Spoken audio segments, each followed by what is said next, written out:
আসসালামু আলাইকুম সবাইকে। কেমন আছেন সবাই? আশা রাখছি আল্লাহর অশেষ রহমতে সবাই অনেক বেশি ভালো আছেন, সুস্থ আছেন। এই প্রত্যাশায় শুভকামনায় আপনাদের সবাইকে আকন্দ হোমস ডায়েরির আরও একটি নতুন ভিডিও দেখার জন্য ওয়েলকাম জানাচ্ছি। আজকের ভিডিওটাও সকাল থেকেই শুরু করেছি। খুব সকাল না হলেও সকাল থেকে মানে প্রায় ৮টার মতন বাজে এখন। বাহিরে রৌদ্রের তাপ এত বেশি মনে হচ্ছে গাছগুলোকে একটু ধুয়ে দিলে ভালো হয়।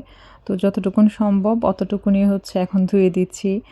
আর আমার তো হচ্ছে গাছ অনেক বেশি কমিয়ে নিয়েছি। গাছগুলো আসলে রিপোর্টিং করব, ওই যে টব কিনতে যাব বা ওইটুকু সময় দিব সেটাই আসলে বের করা আমার জন্য এখন কঠিন হয়ে যাচ্ছে।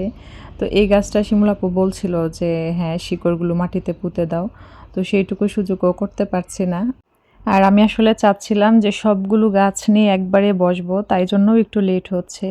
তো যাই হোক, গতকালকে বেশ অনেকগুলো কাপড় ক্লিন করা হয়েছে যেগুলো আধ ভিজা অবস্থায় আছে, তো সেগুলো এখন দিয়ে দিব। কখনো কখনো দেখা যায় একদম সকালে উঠেই এই কাজটা আগে করে ফেলি যখন বারান্দায় আসা হয়। আর যখন দেখি যে অনেকগুলো কাপড় আবার গ্রিলগুলো মুছতে হবে তখন একটু ডিলে হয়। আর এইবার আসলে আমার বাড়ি থেকে ফেরার পর কাপড়ের ঝামেলা এত বেশি বেড়ে গেছে। সত্যি বলতে আমি এবার ঈদের ছুটিটা ওভাবে ছুটি কাটাইনি। ওই সময়টুকু আসলে আমি একটা মাত্র কাজেই সময় দিয়েছি, কারণ এবার একটা লম্বা ছুটি পেয়েছি আপনাদের ভাইয়ের থেকেও। যেটা হয় আমরা বাবার বাড়িতে বা কোথাও বেড়াতে গেলে সংসারের টানে যে হাজব্যান্ড কোথায় খাবে কি না খাবে, মানে ওইসব টেনশনে কিন্তু আমরা চাইলেও থাকতে পারি না। তো এবার সব কিছু মিলে সেই সময়টুকু পেয়েছিলাম, আলহামদুলিল্লাহ কাজেও লাগিয়েছি। তো যেটা হয় কোথাও গেলে কাপড় চোপড় ধোয়ার ক্ষেত্রে আমি যেটা করি, আমি কাপড় জমিয়ে নিয়ে আসি না। মানে আমার যতটুকুন সম্ভব আমি চেষ্টা করি কাপড়গুলো ক্লিন করে দেন হচ্ছে নিয়ে আসতে। তো এবার আসলে ব্যস্ততাটা এমন ছিল, যাদের সাথে আমি কানেক্ট আছি বা দেখবেন যে আমি একটা কমিউনিটি পোস্টও করিনি। মানে ওই ১০-১২ দিন একেবারে বলতে পারেন যে সোশ্যাল মিডিয়া থেকে বাহিরে ছিলাম। তো যাই হোক, আশা রাখছি আপনারা আমার ভুল ত্রুটিগুলো ক্ষমা সুন্দর দৃষ্টিতে দেখবেন। আসলে একটা ঈদ মোবারক জানানো বা কেউ মানে ঈদ মোবারক জানালে সেটা রেসপন্স করা, এগুলোও কিন্তু আমাদের রেসপন্সিবিলিটির মধ্যে পড়ে। তো আমি ভিডিওর মাধ্যমে সরি বলছি যারা ঈদ মোবারক জানিয়েছেন তাদেরকে। আসলে আমি অনেক লেটে, মানে মনে হয় যেন ৫-৭ দিন পার হয়ে যাওয়ার পরে হচ্ছে রেসপন্স করেছি। তো কথা বলতে বলতে কাজগুলোও করে নিচ্ছি। সকালবেলার যে বেসিক কাজগুলো থাকে টুকটাক এলোমেলো সেগুলো গুছিয়ে নেওয়া, রান্নাবান্নার কাজ তো আছেই। তো আজকে অফ ক্যামেরায় রান্নাবান্নাটা করার চেষ্টা করেছি, কারণ আজকে আসলে আমার লিস্টে অনেকগুলো কাজ। তো যেগুলো অন ক্যামেরায় করব সেগুলো ওভাবেই করে নিচ্ছি, আর যেগুলো অফ ক্যামেরায় করা দরকার সেগুলো অফ ক্যামেরায় করে নিয়েছি। তবে একটা রান্না বাকি আছে, মাংস রান্না করব, ওটা হচ্ছে ছুটে নাই। তো ওটা ছুটতে ছুটতে ভাবলাম যে টুকটাক যে কাজগুলো সেগুলো করে নিই। আপনাদের ভাইয়া, জাহিন, ফাউজি সবাই কিন্তু চলে গেছে। তো দেখেন ডাইনিং এরিয়াটা কি পরিমাণ অগোছালো হয়ে আছে। জাহিনের এখনও প্র্যাকটিক্যাল পরীক্ষা বাকি, মানে ওর প্র্যাকটিক্যালের যে কাজগুলো সেগুলো কিন্তু এখানেই করছে। তো ওর পুরোপুরি শেষ না হওয়া অবধি আমি টেবিলটাতে ওভাবে করে হাত দিচ্ছি না। কিন্তু আজকে দেখলাম যে একটু ক্লিনিং না করলেই না, মানে সব কিছু সরিয়ে একটু ভিজা কাপড় দিয়ে মুছে নিব। তো টেবিলের উপর যে ফার্স্ট এড বক্সটা আছে ওটা সাদা থাকার কারণে ওটার ময়লা এত বেশি চোখে লাগছে, মনে হচ্ছে আজকে ক্লিন না করলেই না। তো যে ফার্স্ট এড বক্সটা ক্লিন আছে ওটাতে সবগুলো মেডিসিন ট্রান্সফার করে এখন আমি ওটাকে হচ্ছে ক্লিন করব। তো ভিডিওর এই পর্যন্ত কে কে আছেন জানি না, যারা আমাকে সব সময় অনেক বেশি সাপোর্ট করে আসছেন তাদের প্রতি আমি সত্যি মন থেকে কৃতজ্ঞতা জানাচ্ছি। আপনাদের সবার জন্য আমার সব সময় দোয়ার ভালোবাসা থাকবে। এই কাজগুলো যখন করছিলাম তখনই বাহিরে বৃষ্টি শুরু হবে হবে ভাব, মানে মাত্র এত সময় নিয়ে কাপড়গুলো নাড়লাম, আবার সবগুলোকে উঠিয়ে রাখতে হবে। তো অনেকক্ষণ দাঁড়িয়েছিলাম যে আসলে উঠিয়ে ফেলবো নাকি বৃষ্টি পড়লে পরে উঠাবো।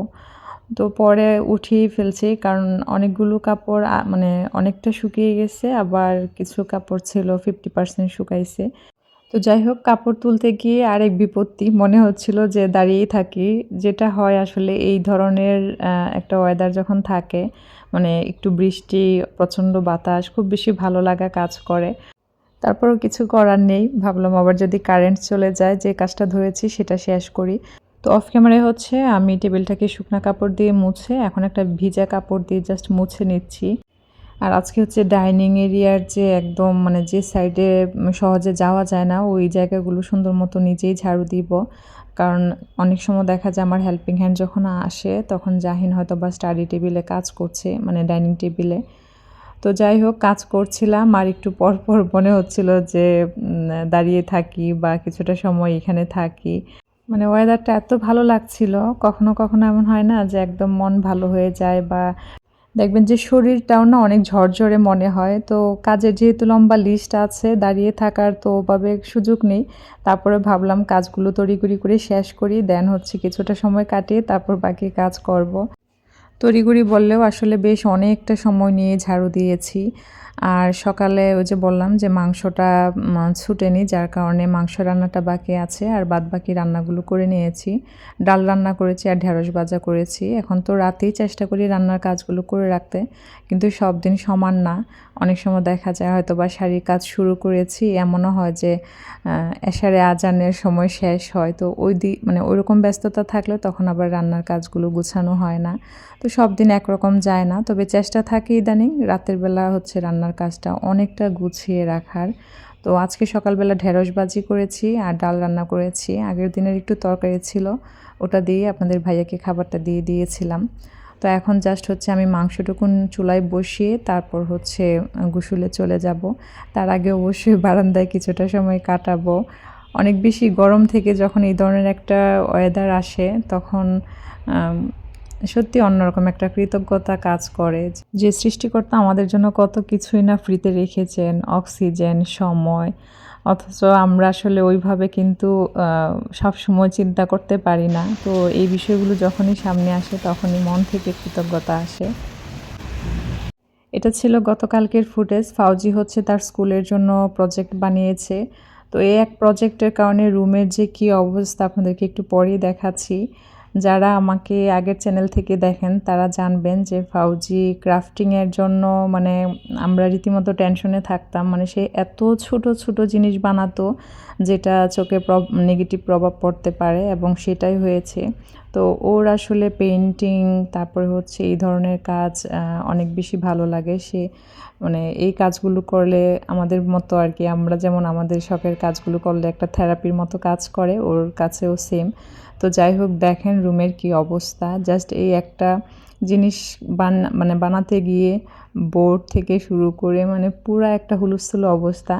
অবশ্য তার একার কাজের জন্য না, পাশাপাশি আমিও কিছু কাজ করেছিলাম, হ্যান্ড পেইন্টিংয়ের কিছু কাজ করেছি। ইনশাল্লাহ সামনে আপনাদের সাথে শেয়ার করব। তো গতকালকে যেটা করেছিলাম, পরে ওই টেবিলের উপর সবগুলো শুকনা কাপড় রেখেছিলাম, তো ওগুলি গুছাতে হবে। ওই যে বললাম যে আজকে এই সব কারণে কাজের লম্বা একটা লিস্ট আছে, কারণ একটা কাজের সাথে আরেকটা কাজ রিলেটেড, একটা না করে আরেকটা করা যাবে না। তো এটা কিন্তু আজকেরই ফুটেজ, জাস্ট ফাউজি বুড়ি যখন ক্রাফটিং করছিল ওই ফুটেজটা ছিল গতকালকের। তো আমি কাপড় ভাঁজ করার সময় প্রথমে যে কাজটা করি, যেগুলো আয়রন করব সেগুলো আগে সরিয়ে নিই। তো ওভাবে করে আসলে ভাগে ভাগে কাপড়গুলো ভাগ করে তারপর যেগুলো একদম ভাঁজ করে ক্যাবিনেটে রেখে দিব সেগুলো আলাদা করি। তো এই কাপড়গুলো ভাঁজ করতেও অনেক সময় লাগছে আসলে, ওই জন্যে আমি একদম রিল্যাক্সে বসে কাজগুলো করছিলাম। আসলে যে কোনো কাজ দেখবেন আমরা যখন মানে ঘাবড়ে যাই তখন ওই কাজটা আরও কঠিন হয়ে যায়। আবার যখন মনে হয় যে আচ্ছা শুরু করলে শেষ হবে, তখন দেখবেন যে কাজটা ঠিকই সুন্দর মতো শেষ হয়, মানে অস্থিরতা ছাড়াই আসলে শেষ হয়। তো এই ধরনের কাপড়ের স্তূপ যখন জমে যায় তখন যে কী অবস্থা হয় এটা আমরা মেয়েরাই বলতে পারবো। তো অফ ক্যামেরায় কিন্তু আমি জাহিনের স্টাডি টেবিলটাকেও পুরো ডিপ ক্লিনিংয়ের মতো করে নিয়েছি, শুধু নিচের পার্টটুকুন বাকি। কারণ তার যেহেতু এখনও প্র্যাকটিক্যাল পরীক্ষা বাকি, সে আমাকে জাস্ট বারবার বলতেছিল যে আম্মু আরেকটু অপেক্ষা করো। মানে আমি বলছিলাম যে তোমার যেখানে যে জিনিস আমি ওখানেই রাখবো, জাস্ট আমি একটু ক্লিন করে দিব। তো সে মানা করছিল, এখন তো স্কুলে, যার কারণে ভাবলাম যে আচ্ছা আমি কোনো জিনিস সরাবো না, জাস্ট ক্লিন করে রেখে দিব। তো ফাউজির জিনিসও খুব একটা সরায়নি, ওরটাও ওর মতো করে সে গুছাবে। তো এখন হচ্ছে আমি এই রুমটাকে ঝাড়ু দিয়ে নিব, আর আমি কিন্তু অলরেডি গোসল করে নিয়েছি। এই কাজগুলো শেষ করে দেন নামাজ পড়ে নিব, তারপর হচ্ছে আমি অর্ডারের কিছু আর্জেন্ট কাজ আছে ওই কাজগুলো করব। আর বাইরের অবস্থাটা এখন দেখেন, মানে আমি গোসল করে বের হতে হতে দেখি যে একদম পুরা রৌদ্র উঠে গেছে আবার। তো এখন যেহেতু গ্রিল ভিজা, এখন কিন্তু কাপড়গুলো দেওয়া যাবে না, আবারও মুছে নিয়ে তারপর দিতে হবে। তো ভাবলাম যে রুমের কাজগুলো শেষ করি, পরে দেখা যাবে। আচ্ছা, আমি ওই যে বললাম যে 10-12 দিন একেবারেই মানে মোবাইল থেকে দূরে বা সোশ্যাল মিডিয়া থেকে দূরে বলতে পারেন, যার কারণে কিন্তু অনেক মেসেজও চেক করতে পারিনি। আমি এখন যে ড্রেসটা পরে আছি, এই ড্রেসটা তো আমাদের পেজে নিয়ে এসেছিলাম, তো একটা ডিসকাউন্ট দেওয়ার কারণে কিন্তু আপুরা আলহামদুলিল্লাহ অনেক বেশি রেসপন্স করেছিলেন। তো অনেকেই হচ্ছে ঈদের মধ্যে একদম ঠিক আগ মুহূর্তে নক করেছিলেন, আমি আসলে আর খেয়াল করিনি। তো আমি খুবই খুবই সরি আসলে। যদিও লাইফস্টাইল ব্লগে বলেছিলাম যে বিজনেসের কোনো মানে বিজনেসের যে প্রোডাক্টগুলো সেগুলো শেয়ার করব না, তো ভাবলাম যে লাইফস্টাইল ব্লগে হয়তো বা বিজনেসের আপডেট দিতে হবে, কারণ আসলে অনেক সময় ছোট্ট একটা মানে রিজনের জন্য কিন্তু আপুরা ভুল বুঝে থাকেন। তো আমি চেষ্টা করব লাইফস্টাইল ব্লগে বিজনেস আপডেট দেওয়ার, আর বিজনেসের ভিডিওগুলো তো আলাদা করে যাবেই, চাইলে আপনারা আমাদের পেজের সাথেও কানেক্ট থাকতে পারেন। অনেকেই চ্যানেলে নতুন, তাদের জন্য একটু বলি, আমার পেজের নাম হচ্ছে আনন্দ। আর যারা জানেন তাদের জন্য বলছি, পেজের নাম চেঞ্জ হয়েছে। আগে তো ছিল আনন্দ উইথ আকন্দ, এখন কিন্তু পেজের নাম আনন্দ। তো এখন খুব সহজে আসলে পেয়ে যাবেন। সত্যি বলতে অনেক সময় অনেকেই আমার পেজটা ওপেন করার পরে বলেন যে প্রনাউন্সিয়েশনে অনেক প্রবলেম হয়, মানে টোটালটা বলতে গেলে আরেকজনকে যখন বলতে যাওয়া হয় তখন ইজি ফিল হয় না। তো সব কিছু চিন্তা করেই নামটা চেঞ্জ করেছি। তো একজন আপুর হচ্ছে ফ্যামিলি কম্বো একটা অর্ডার ছিল, তো সবগুলো কাজ কমপ্লিট, জাস্ট শাড়ির কাজ আর ড্রেসের কাজ বাকি আছে। তো এদিকে যে মাংস বসিয়ে রেখেছিলাম ভুলেই গেছিলাম, পরে দৌড়ায় এসে মাংসটা মানে নামালাম। আজকে একটু বেশি করেই রান্না করেছি, তো ঠান্ডা হওয়ার পরে কিছুটা আমি উঠিয়ে রাখবো। একদিন হয়তো বা হালিম রান্না করব, আর একদিন হয়তো বা আলু দিয়ে রান্না করব। তো ওই আন্দাজে হচ্ছে রান্নাটা করেছি। এখন যেহেতু গরমের দিন, দেখা যায় চাইলেও কিন্তু সব রান্না আগে থেকে ওভাবে করে রাখা যায় না। যেগুলো রাখলে টেস্টটা খুব বেশি নষ্ট হবে না বা মানে পরের দিন খেতে ভালো লাগবে, ওভাবে করেই আসলে মেনুটা করা হয়, বা ওভাবে করেই আসলে রান্নাগুলো আমি আগের দিন করার চেষ্টা করি। আর যদি একটা আইটেমও আগের দিন একটু রেডি থাকে, পরের দিন অনেক সহজ হয়ে যায় আমার জন্য। তো যাই হোক, আমি কিন্তু শাড়ির কাজ শুরু করে দিয়েছি, তবে এখানে কালারটা একদমই আসতেছিল না। এই শাড়িটা কিন্তু একদম ডার্ক মেরুন, আর এই যে কাজটা এটা কিন্তু পুরোপুরি গোল্ডেন, কিন্তু এখানে দেখে মনে হচ্ছে যে সাদা, মানে বোঝা যাচ্ছে না আসলে।